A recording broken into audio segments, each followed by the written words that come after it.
So the first thing you need to do is you need to export the model from FreeCAD. So all you need to do is select the correct object.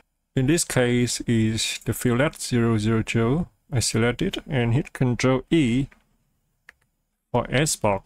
So in here I already have it. So I just export it as HDL or OBJ. It's also okay. Let's try HDL and export and save it.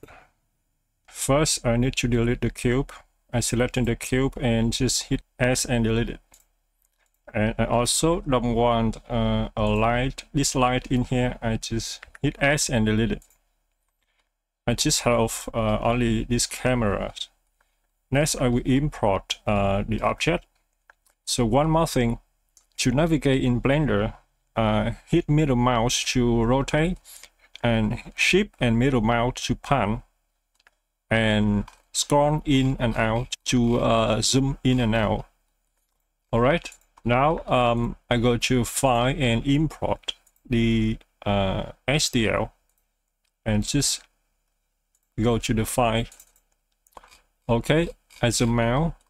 I click on this object, hit S to scale this, and 0.1. Enter to scale it to 0.1.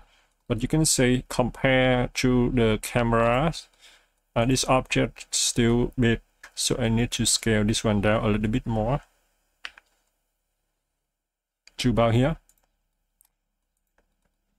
If I zoom close here, you can see we have some sharp texture in here. So to fix that, I right click on it and I choose Shade Auto Smooth. So this option works almost all the time with objects. So you can see the surface is now much smoother. Now I hit 1 to go to the front view, 1 in my numpad, and I just position the object somewhere in the middle of the window, and I hit Ctrl Alt and 0 to position the cameras right in this position. I click on the cameras and I hit G to move it and hit S to constrain it in the S axis. Hit Z for Z axis and Y. Click left click to confirm. Let's move it up here. So the next step is I want to see how this one looks in render view. So I go to render property and the render engine and choose this one to cycle, and the device and choose GPU. And I go to preferences, go to edit, preferences, and just go to the system tab and make sure you turn on GPU if you have it. And also you go to the add-on and you searching for not Wrangle,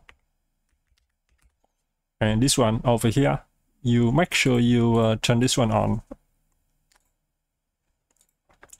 Back into Blender. Now I go to the shading and hit 0 to go to the camera's view. I hit Z and then I choose render view, and this is how the render look, the render preview look. So I need to add lines in the scene, so I go down here. From here I choose, instead of object, I choose world. Click on the background and hit Ctrl T to add 3 more knots. So we focus on the environment texture. So we need an HDRI image to put that into this knot. So let me go to this website. So you can go to this website and looking for the image the environment that you like. Let me go out. Let's choose indoor and let's looking for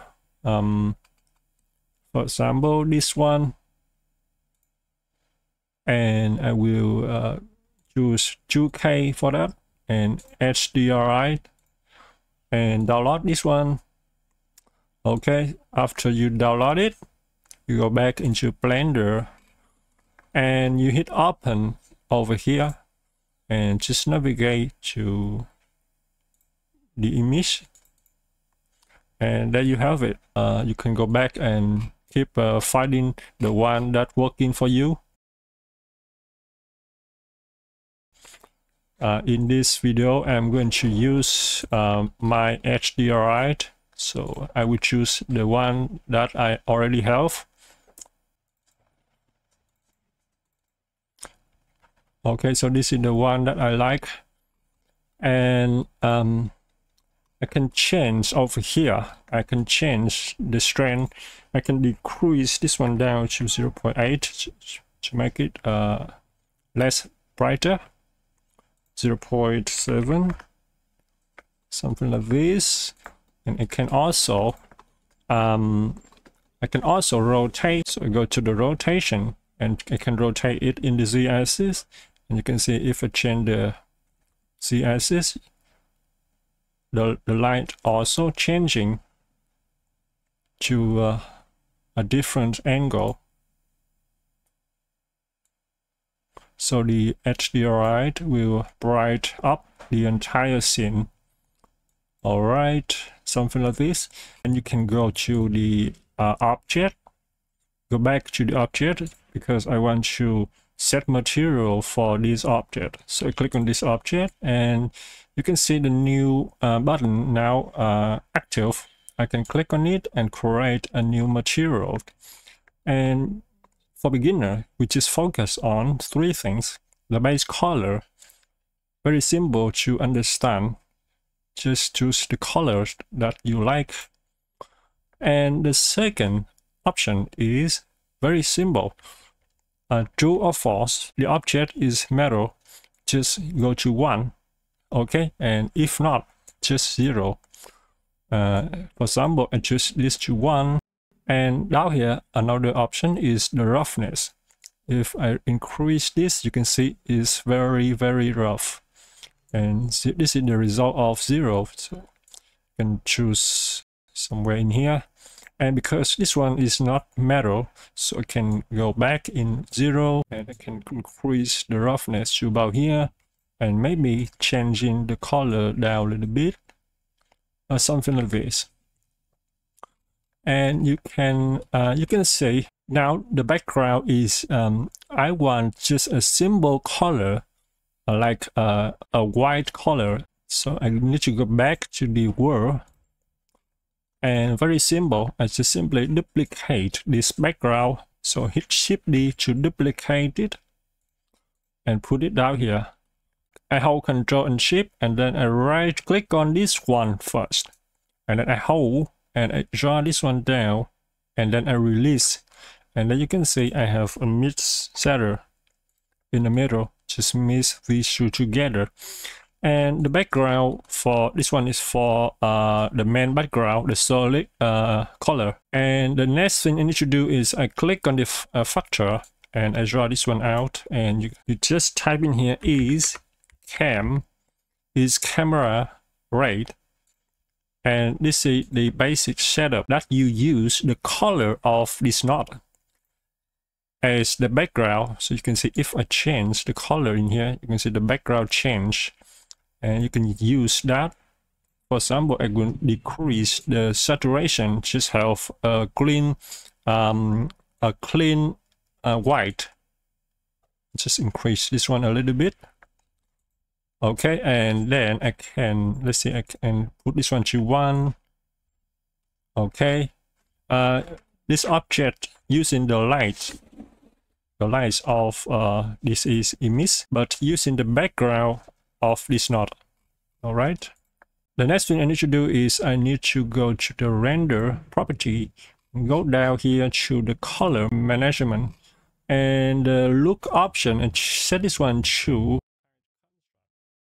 height or medium.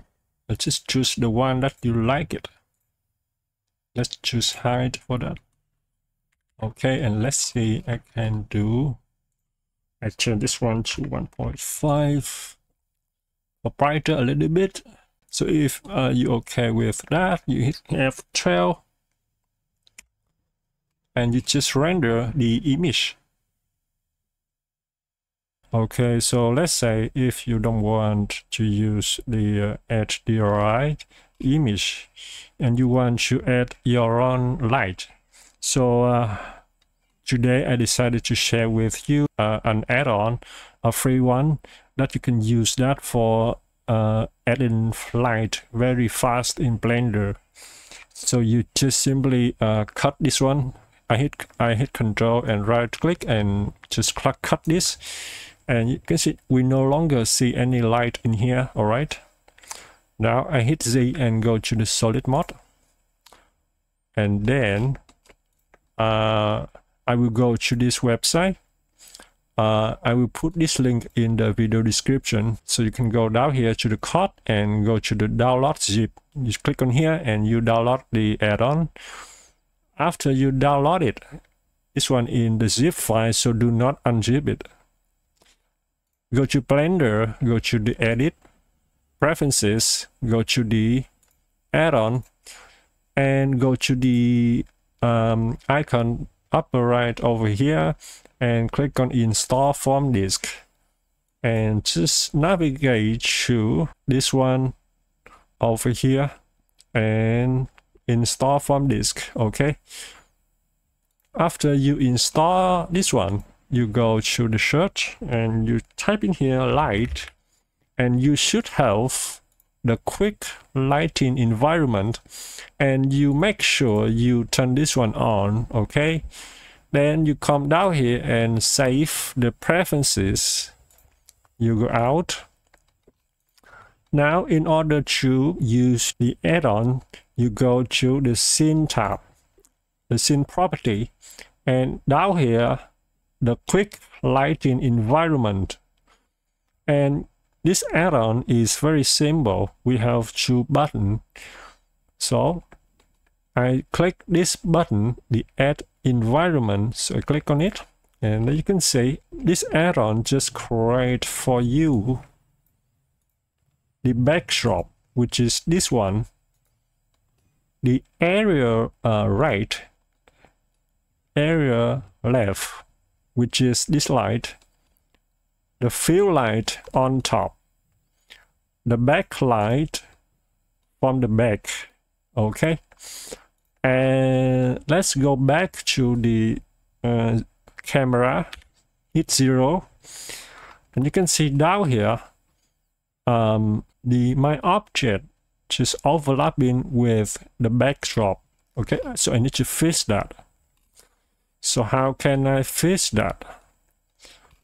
First, I need to select in my object, and I click on the splash key to focus only on my object. And I come down here, I tap into edit mode to see faces. And I come up here, I click on the face, selecting mode. Okay, and I click on any face down below. And I want to select faces because all of these faces in the bottom are flat. So I want to select all of these faces down here. I hit Shift-C to open the Select Similar menu, and I choose Co-Planar. Because they are flat, so I can use the hotkey F. And there you go, you have only one face. Now I want to bring the origin point to the center of this face. So I hit Shift-S and cursor to select it, to bring the cursor to this face. And I tap out to the object mode. I right click and set origin, and origin to 3D cursor. Alright, so right here I cannot see the origin. Let me hit the splash key. Maybe I just hide the origin. I come over here and let me come down here and show the origin here. There we go. And you will see this point over here is the origin. So now in order to move this object above the surface, again I need to set the 3D cursor right in the center of the scene, and from there I will snap the object to the 3D cursor. I hit Shift C to bring the cursor back to the center, and then I click on the object. I hit Shift S and selection to cursor, and then you can see my object is now above the surface. I hit 0 on my numpad to see through the camera, and let's see, I can hit Z and render, but you can see the object is now not is dark, so I need to increase the light intensity. So I click on the area fill, I go down to the light data, and the power, let's try 2000. So you can see they are brighter. Let's go to selecting the left one, and let's increase this one to 500, and selecting the right one, increase this one to 500 as well, and the back one 500, so which is bright all of these guy up. And maybe I should I don't like the color of the red, so I click on the right light, and I just change the color to maybe this one over here. And you can also click on the area left, and let's go hit G and just move it to the left, maybe a little bit more, maybe to the right a little bit. Yeah, something like this. And maybe I should change the backdrop. I click on the backdrop, go down to the object, and let's go to changing the color of the backdrop. Maybe this one. There we go. And let's go to hit F12. You can change the color to the thing that you like. So that's it for the tutorial. So very basic. Thanks for watching. See you in the next video.